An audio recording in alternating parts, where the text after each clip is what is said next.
Indonesia shares land borders with Papua New Guinea, East Timor, and Malaysia. The country is made up of 17,508 islands, with 50,000 miles of coastline surrounded by tropical seas. With 237 million people, it's the world's fourth most populated country and has the largest Muslim population in the world.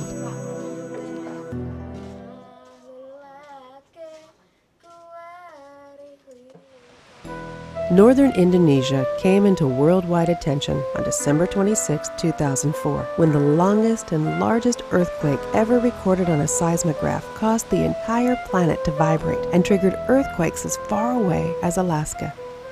The resulting tsunami hit Indonesia the hardest of any country, killing 167,000 people and sweeping 37,000 out to sea, where they are still missing. Saya lihat lari ke sini, pas saya lihat ke sana ke laut, pas airnya tinggi kali, sampai 5 meter. Saya lihat kan, saya panik terus. Habis itu tutup pintu, lari saya ke gunung sana. Sampai ke gunung, anak-anak nggak ada kan, udah main tadi. In the Aceh area of northern Indonesia, nearly everyone lost family and friends.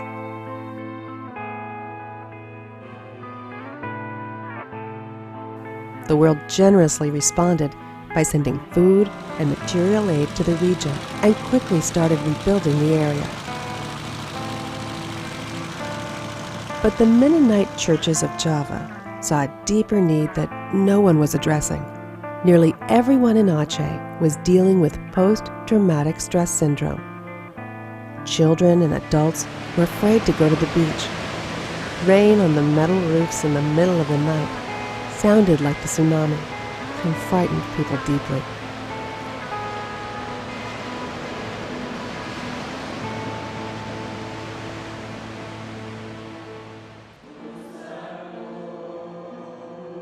Mennonites in Indonesia were moved to help heal the trauma people in Aceh were experiencing. But Aceh was a very closed Muslim society, not just to Christians, but to outsiders in general. Bagaimana saya bisa tahu kalau kehadiran saya di sana sangat diterima oleh mereka dan saya tidak menjadi orang asing di Aceh? Saya jelaskan bahwa saya adalah seorang pendeta dan saya adalah seorang Chinese dan saya juga seorang Jawa karena saya tinggal di Jawa. Sehingga saya memiliki 3 hal yang tidak mereka sukai, yaitu Kristen, pendeta, kemudian etnis Chinese, dan tinggal di Jawa. Itu yang mereka tidak sukai.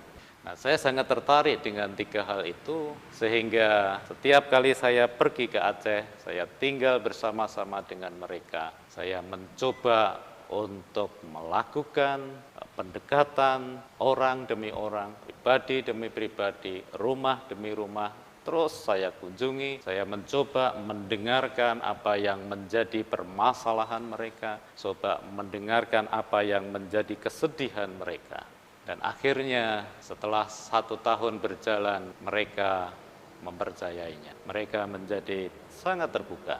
Mereka tidak melihat saya sebagai seorang pendeta, sebagai seorang Kristen, sebagai seorang Chinese, tetapi mereka melihat saya sebagai seorang sahabat bagi mereka untuk membagi kesedihan dan luka-luka di dalam hatinya. Kindergarten teachers and community leaders were trained as counselors. Children's centers were set up. A radio broadcast provided on-air counseling about trauma healing, peace, and family living. Mungkin aktivitas kegiatan pendidikan buat anak itu sangat penting, apalagi setelah kejadian tsunami, anak-anak pada trauma. Jadi dengan kita buat kegiatan itu, jadi mereka agak sedikit melupakan kejadian-kejadian yang pernah dialaminya, walaupun hanya sebentar mungkin waktu kita bergabung dengan FKPI atau TPA di situ. Jadi anak-anak agak senang karena banyak kegiatan yang kita lakukan di situ. Mungkin dengan berhafal atau dengan kita bermain, belajar sambil bermain lah gitu. Di situ mungkin mereka bisa melupakan sejenak. Karena ketika itu masih ada anak-anak yang masih trauma mungkin kan. Misalnya kalau lagi dia main ada angin gitu, jadi anak masih merasa ketakutan. Jadi kalau rame-rame di situ mungkin nggak terlalu terasa kayak mana ketakutannya itu. Membantu mereka dalam artian mungkin ada perasaan sedih juga yang mendalam dalam diri kita, kenapa kita juga terlibat gitu, dalam artian perasaan kita juga terlibat dengan mereka, dan ini membuat saya sendiri sebenarnya juga merasakan ternyata dengan kita mau bercerita dengan orang lain itu justru membuat diri kita sendiri ikut tersembuhkan. Kita juga merasakan apa yang orang lain rasakan, justru membuat kita merasa bahwa ternyata kita harus lebih peduli lagi terhadap orang lain. Itu yang saya rasakan gitu. Dengan membantu anak-anak itu memaksa kita harus ceria, bahagia, kemudian juga ikut bermain dengan mereka, sehingga dengan sendirinya pengalaman atau peristiwa yang menakutkan yang pernah saya alami itu terlupakan dengan sendirinya. Pastor Paulus Hartano not only found acceptance in Aceh, but experienced a remarkable transformation. He invited a radical Muslim leader to work alongside them in Aceh. Akhirnya dia menerima undangan itu. Kami tinggal bersama di Aceh, tinggal di dalam satu rumah, makan bersama. Kami melakukan pekerjaan bersama di Aceh hampir 2 minggu. Kami tinggal bersama-sama. Dan satu hal yang menarik, ketika kami selesai mengajar teman-teman di Aceh membuat radio receiver, ada kunjungan dari teman-teman MCC dari Amerika, dari Kanada, dan juga dari India. Pada waktu itu mereka mengunjungi tempat pelatihan kami. Kesempatan yang baik itu saya minta beberapa teman dari Aceh untuk sharing apa yang mereka alami dalam program yang dilakukan. At the end of the time, the commander cried. Ketika saya bertanya, "Mengapa Anda menangis?" Lalu dia mencoba untuk menjawab, "Bagaimana saya tidak menangis? Sekarang saya tahu bahwa orang-orang Kristen tidak seperti yang saya pikirkan. Mereka begitu peduli dan begitu mengasihi saudara-saudara kami yang di Aceh. Dan saya menyesal.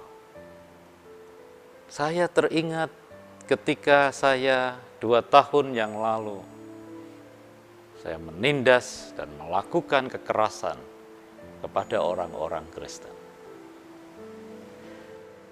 Berapa orang Kristen yang saya tindas. Dan saya menyesal akan hal itu. Disitulah saya melihat bagaimana transformasi Holy Spirit bekerja kepada pimpinan Islam radikal teman kami ini. Nah, setelah peristiwa itu, kami memiliki hubungan yang semakin baik, sehingga setelah sampai kembali di kota Solo, kami melakukan kerjasama dalam program-program yang lain. Dan akhirnya kami melatih anggota kelompok mereka sejumlah 110 orang untuk program perdamaian. Nah, itulah beberapa pengalaman yang kami alami ketika melakukan program trauma healing di Aceh.